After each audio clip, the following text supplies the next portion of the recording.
प्रायोजक है दगरू सेठ jewellers, GM road near radio station. Darbhanga समाहरणालय परिसर में दिव्यांगता प्रमाण पत्र UDID कार्ड बनाने हेतु 6 दिवसीय विशेष शिविर का हुआ शुभारंभ।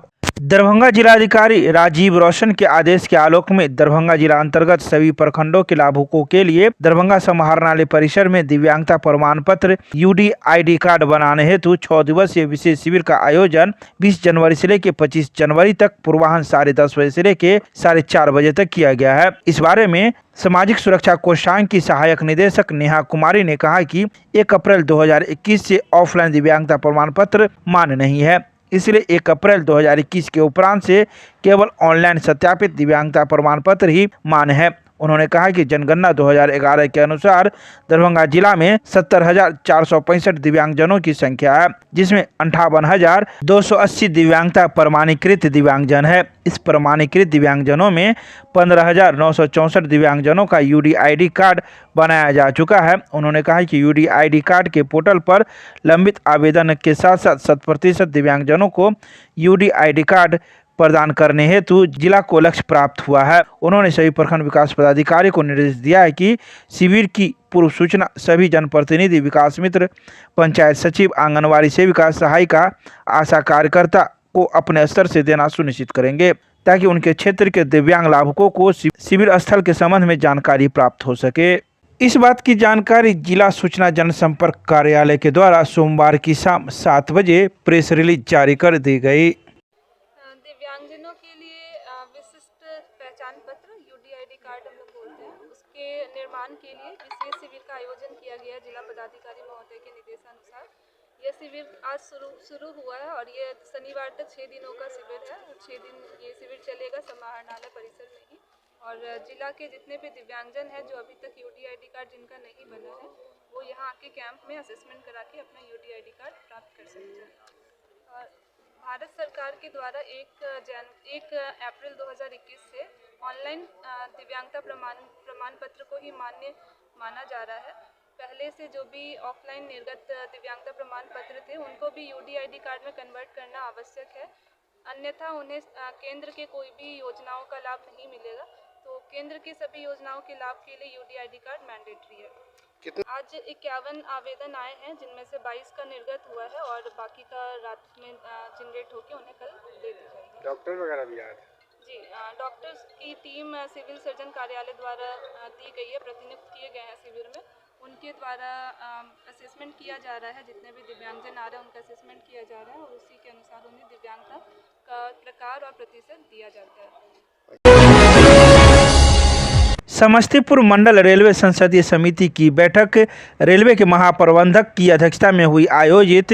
दरभंगा के सांसद भी बैठक में हुए शामिल। समस्तीपुर मंडल रेलवे संसदीय समिति की बैठक सोमवार को रेलवे के महाप्रबंधक छत्रसाल सिंह की अध्यक्षता में आयोजित की गई, जिसमें समस्तीपुर रेल मंडल के सभी अधिकारी तथा इस मंडल क्षेत्र के सभी लोकसभा और राज्यसभा से निर्वाचित सदस्य मौजूद रहे। बैठक में महाप्रबंधक के द्वारा सांसद को शॉल और बुके देकर सम्मानित किया गया। तो वहीं सांसद ने बैठक में अपने संबोधन में 389 करोड़ से बने काकरघट्टी बाईपास रेल लाइन को पूरा होने पर देश के प्रधानमंत्री तथा रेलवे अधिकारियों के प्रति आभार प्रकट किया। सांसद ने बैठक में मिथिला के केंद्र बिंदु में अवस्थित दरभंगा जंक्शन की महत्ता को रेखांकित करते हुए कहा कि समस्तीपुर मंडल अंतर्गत सबसे अधिक राजस्व प्रदान करने वाली अति महत्वपूर्ण स्टेशन है, इसलिए दरभंगा से भाया सीतामढ़ी अयोध्या धाम होते हुए नई दिल्ली तक एवं दरभंगा से कोलकाता तक वंदे मातरम एवं दरभंगा से मुंबई, लहरियासराय से सहरसा एवं दरभंगा से मुजफ्फरपुर नई रेल लाइन की स्वीकृति प्रदान कर कार्य यथाशीघ्र प्रारंभ किए जाने को अनिवार्य रूप से बताते हुए कहा कि भौगोलिक दृष्टि से यह दोनों नई रेल लाइन मिथिला के लिए वरदान साबित होगी। इसके अलावा उन्होंने कई बिंदुओं पर चर्चाएं की। तो वहीं इस बात की पूरी जानकारी सांसद ने सोमवार की शाम 4:30 बजे प्रेस रिलीज जारी कर दरभंगा की मीडिया को प्रदान की। दरभंगा के अंबेडकर सभागार में जिलाधिकारी के निर्देशानुसार अपर समाहर्ता की अध्यक्षता में स्वास्थ्य विभाग की मासिक समीक्षा बैठक हुई। आयोजित दिए गए कई दिशा निर्देश। सोमवार को दरभंगा के अंबेडकर सभागार में जिलाधिकारी राजीव रोशन के निर्देशानुसार अपर समाहर्ता आपदा सलीम अख्तर की अध्यक्षता में स्वास्थ्य विभाग की प्रगति की मासिक समीक्षा बैठक आयोजित की गई। बैठक में इम्यूनाइजेशन, BCG टीका, पेंटा MR, drop out, RI antigen coverage, RU session coverage, HMIS, ANC albendazole tablet, 180 IFA tablet, ANC institutional delivery, दवा की उपलब्धता आदि सभी बिंदुओं पर संबंधित पदाधिकारियों से फीडबैक लिया। जिला प्रत्यक्षण पदाधिकारी डॉक्टर अमरेंद्र मिश्रा और यूनिसेफ के SMC ओंकार चंद्र द्वारा MSP कार्ड के संबंध में अवगत कराया गया। प्रभारी चिकित्सा पदाधिकारी को नए एडिशन का कार्ड उपलब्ध करवाया गया। बैठक में बताया गया कि माह दिसंबर में ANC रजिस्ट्रेशन में लक्ष्य के विरुद्ध 82% हासिल किया है। अपर समाहर्ता ने सभी स्वास्थ्य इंडिकेटर में सुधार लाने हेतु आवश्यक दिशा निर्देश दिए हैं। इस बात की जानकारी सूचना जनसंपर्क कार्यालय के द्वारा सोमवार की शाम 7 बजे प्रेस रिलीज जारी कर दी गई। मिथिला विश्वविद्यालय के 14 शिक्षेतर कर्मियों को पदोन्नति का लिया गया निर्णय। मिथिला विश्वविद्यालय के कुलपति प्रोफेसर संजय कुमार चौधरी की अध्यक्षता में पदोन्नति समिति की बैठक में 14 शिक्षेतर कर्मियों की पदोन्नति का निर्णय लिया गया। शिक्षेतर कर्मियों की पदोन्नति के क्रम में वर्ष 2005 में आयोजित लिखित परीक्षा के आधार पर अजय कुमार अजय, फुलेश्वर कुमार मंडल, उमेश कुमार ठाकुर, प्रणव आनंद, मनोज कुमार चौधरी, धीरज कुमार ठाकुर, भारतेंदु और वीरेंद्र कुमार को प्रमोशन संचिका पर स्वीकृति प्रदान की गई है। नरेंद्र कुमार और पवन कुमार की पदोन्नति को स्वीकृति प्रदान करते हुए यह सुनिश्चित किया गया कि विश्वविद्यालय हेडक्वार्टर में अधिकृत पदों की उपलब्धता के आधार पर उन्हें अधिकृत पद के अनुसार ही वित्तीय लाभ प्रदान किया जाएगा।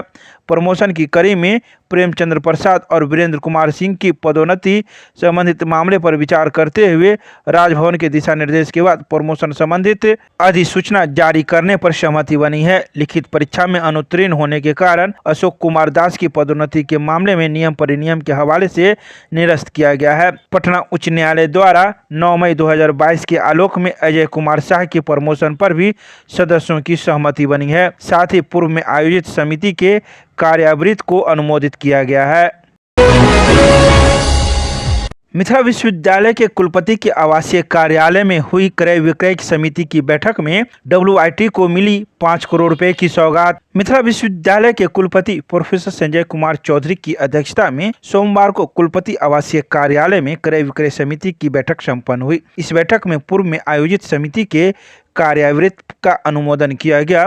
क्रय विक्रय समिति के सदस्य सचिव सह वित्त पदाधिकारी जानकी रमन निधि द्वारा बैठक में उपस्थापित सभी प्रस्तावों पर विचार करते हुए कुलपति ने APJ अब्दुल कलाम महिला प्रौद्योगिकी संस्थान में लैब एवं अन्य आवश्यक सामग्रियों हेतु 5 करोड़ रुपए की अनुमानित राशि आवंटित की है। संस्थान में वर्चुअल लैब, वाईफाई, BTech और MCA कोर्स की पुस्तकों की क्रय, स्मार्ट क्लासेज के लिए इंटरएक्टिव बोर्ड और छात्रावास एवं संस्थान में CCTV, बायोमेट्रिक मशीनें, खेलकूद सामग्रियां आदि की खरीद हेतु राशि तय की गई है। तो वहीं विश्वविद्यालय के संगीत एवं नाट्य विभाग में लैपटॉप, प्रिंटर आदि की स्वीकृति देते हुए विश्वविद्यालय के सही पदाधिकारी और उनके संबंध कार्यालयों में आवश्यक सामग्री की क्रय के लिए भी समिति सदस्यों ने विचारोपरांत स्वीकृति दी है। इसके अलावा कई बिंदुओं पर भी चर्चाएं हुई हैं और क्रय विक्रय के लिए अनुमति दी गई है। मिथिला विश्वविद्यालय का वित्तीय वर्ष 2025-26 का 18 अरब 49 करोड़ रुपए का बजट हुआ अनुशंसित। मिथिला विश्वविद्यालय में सोमवार को कुलपति प्रोफेसर संजय कुमार चौधरी की अध्यक्षता में कुलपति आवासीय कार्यालय में वित्तीय समिति की बैठक संपन्न हुई, जिसमें वित्तीय वर्ष 2025-26 की आय व्यय ने की संभावित राशि 18 अरब 49 करोड़ का बजट अनुशंसित किया गया। वित्तीय परामर्शी इंद्र कुमार ने समिति में अनुमोदित मदों से संबंधित जानकारी साझा करते हुए बताया कि आज की महत्वपूर्ण बैठक विगत 16 जनवरी को हुई वित्त समिति की कार्रवाई और 20 जनवरी के क्रय विक्रय समिति के कार्यवृत्त अनुमोदन पर विचार करते हुए संपुष्ट की गई। साथ ही वित्तीय वर्ष 2025-26 के आय व्यय पर विचार करते हुए 18 अरब 49 करोड़ रुपए की अनुमानित राशि समिति के विचारोपरांत सर्वसम्मति से अनुशंसित किया गया। बजट संबंधित आवश्यक संशोधन के साथ अगली बैठक में उपस्थापित करने का निर्णय भी लिया गया। अलग अलग मदों पर गंभीरता से विचार करते हुए सदस्यों ने विश्वविद्यालय के सर्वांगीण विकास हेतु आर्थिक पक्षों पर अपने विचार रखे। आगे उन्होंने बताया कि खेल निदेशालय बजट, विश्वविद्यालय मुख्यालय और स्नातकोत्तर विभाग में मुख्य रोकर पंजी एवं सहायक रोकर पंजी संबंधित मदों पर भी विचार किया गया। दरभंगा के मिथिला विश्वविद्यालय के कुलपति से भारतीय वायुसेना के प्रतिनिधिमंडल ने की मुलाकात, कई बिंदुओं पर की चर्चा। 10 एयरमैन चयन केंद्र बिहटा से भारतीय वायुसेना का एक प्रतिनिधिमंडल सोमवार को मिथिला विश्वविद्यालय के दौरा करने के दौरान मिथिला विश्वविद्यालय के कुलपति प्रोफेसर संजय कुमार चौधरी और प्लेसमेंट सेल के अधिकारियों के साथ महत्वपूर्ण बैठक की। यह दौरा वायुसेना के आउटरीच कार्यक्रम का हिस्सा है, जिसका उद्देश्य छात्रों के लिए करियर अवसरों और भर्ती प्रक्रियाओं के बारे में जागरूकता पैदा करना है। बैठक में वायुसेना की टीम ने वायुसेना में विभिन्न भूमिकाओं के लिए चयन प्रक्रियाओं पर विस्तृत से जानकारी दी गई, जिसमें पात्रता मानदंड, प्रशिक्षण कार्यक्रम और करियर की संभावनाओं पर विस्तार से चर्चा की गई। विविध शैक्षणिक पृष्ठभूमि के छात्र राष्ट्रीय रक्षा और सुरक्षा में कैसे योगदान दे सकते हैं, इस विषय पर भी विंग कमांडर रावत ने विस्तार से चर्चा की। वायुसेना प्रतिनिधिमंडल सदस्यों ने जानकारी साझा करते हुए बताया कि इनटेक 1/2026 के लिए ऑनलाइन पंजीकरण की प्रक्रिया जारी है, जो 27 जनवरी तक रात के 11 बजे तक चलेगी। इन सभी बातों की जानकारी मिथिला विश्वविद्यालय प्रशासन के द्वारा सोमवार की शाम 5 बजे प्रेस रिलीज जारी कर दी गई। दरभंगा के भोगेंद्र झा चौक पर पूर्व सांसद कॉमरेड भोगेंद्र झा की मनाई गई 15वीं पुण्यतिथि मौजूद लोगों ने माल्यार्पण कर किया श्रद्धासुमन अर्पित। सोमवार को दोपहर 3 बजे भारतीय कम्युनिस्ट पार्टी ने मिथिला में पार्टी के संस्थापक सदस्य, मिथिलांचल सहित पूरे देश के जन जन के नेता, कई बड़े जन आंदोलन को खड़ा कर कई सारी उपलब्धियां मिथिला को दिलवाने वाले त्याग व बलिदान की मूर्ति पूर्व सांसद कॉमरेड भोगेंद्र झा की 15वीं पुण्यतिथि उनके स्मारक पर माल्यार्पण कर मनाया गया। मौके पर पार्टी के पूर्व जिला सचिव राम कुमार झा ने कहा कि कॉमरेड भोगेंद्र झा ने मिथिला के लिए जो कर दिया है वह अद्वितीय है। अभी भी मिथिला का विकास उनके बताए गए राह पर चलकर ही संभव हो सकता है। इसके अलावा उन्होंने कई बातें कही है। तो वहीं मौके पर मौजूद कई अन्य लोगों ने भी अपने अपने विचार व्यक्त किए।